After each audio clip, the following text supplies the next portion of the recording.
தேவனுடைய பரிசுத்த நாமத்திற்கு மகிமை உண்டாவதாக. இந்த காலை வேளையில் உங்கள் அனைவரையும் ஆண்டவராகிய இயேசு கிறிஸ்துவின் இன்ப நாமத்தில் உங்களை அன்போடு வாழ்த்தி வரவேற்கிறேன். விண்துளிகள் வாயிலாக இந்த நாளில் சந்திப்பதிலே மிகுந்த மகிழ்ச்சி அடைகிறேன். 2 நாளாகவும் 14ஆம் அதிகாரம் 11ஆம் வசனம் சொல்கிறது, ஆசா தன் தேவனாகிய கர்த்தரை நோக்கி கூப்பிட்டு, கர்த்தாவே, பலவீனருக்காயிலும் பலனற்று ஆயிலும் உதவி செய்கிறது உமக்கு லேசான காரியம். எங்கள் தேவனாகிய கர்த்தாவே, எங்களுக்கு துணை நில்லும். உம்மை சார்ந்து உம்முடைய நாமத்தில் ஏராளமான இக்கூட்டத்திற்கு எதிராக வந்தோம். கர்த்தாவே, நீர் எங்கள் மனுஷன் உம்மை மேற்கொள்ள விடாதையும் என்று நாம் வாசிக்கிறோம். ஒரு இது நாளின் செய்தியாக வருத்தமான முடிவு.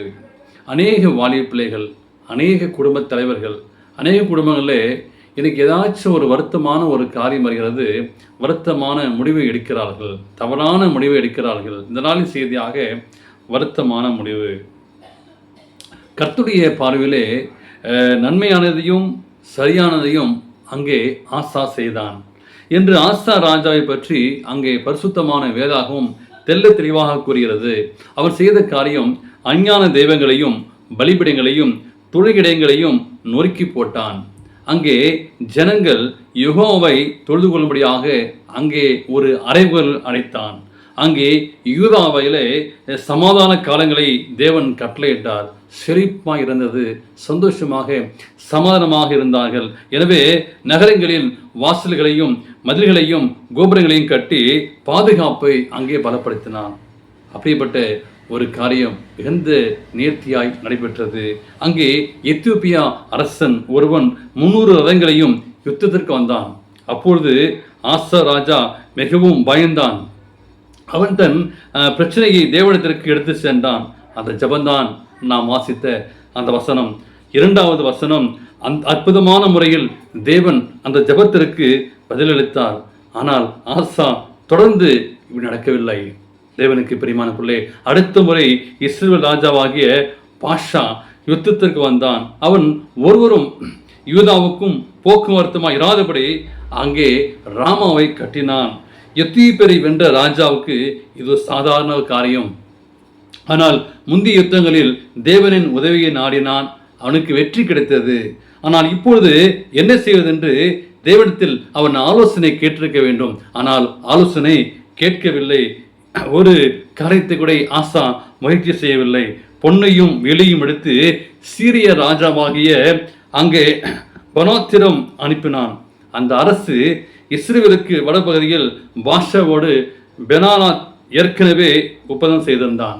தேவனுக்கு பிரியமான பிள்ளை, அந்த ஒப்பந்தத்தை மாற்றுப்படி அங்கே அவன் பணத்தை கொடுத்து ஆசா வற்புறுத்தினான். பணத்தை பெற்றுக்கொண்டு இஸ்ரவேலுடைய பட்டணங்களை அவன் பிடித்து கொண்டிருந்தான்.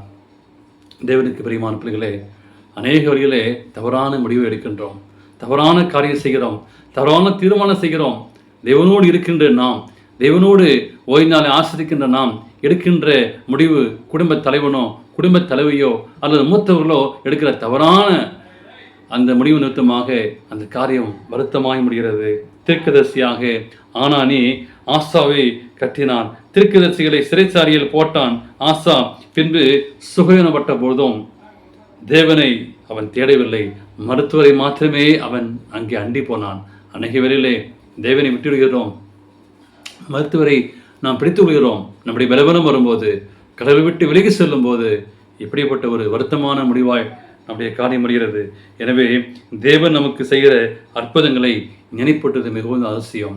இஸ்ரவேல் ஜனங்கள் வனாந்திரத்திலே எத்தனையோ அற்புதத்தை கண்டார்கள். இந்த நாளிலே ஆண்டவர் ஒரு நினைப்பூட்டலை சொல்லும்படியாக செய்தார். எனவே தேவன் செய்த நன்மைகளை எண்ணி பாருங்கள்.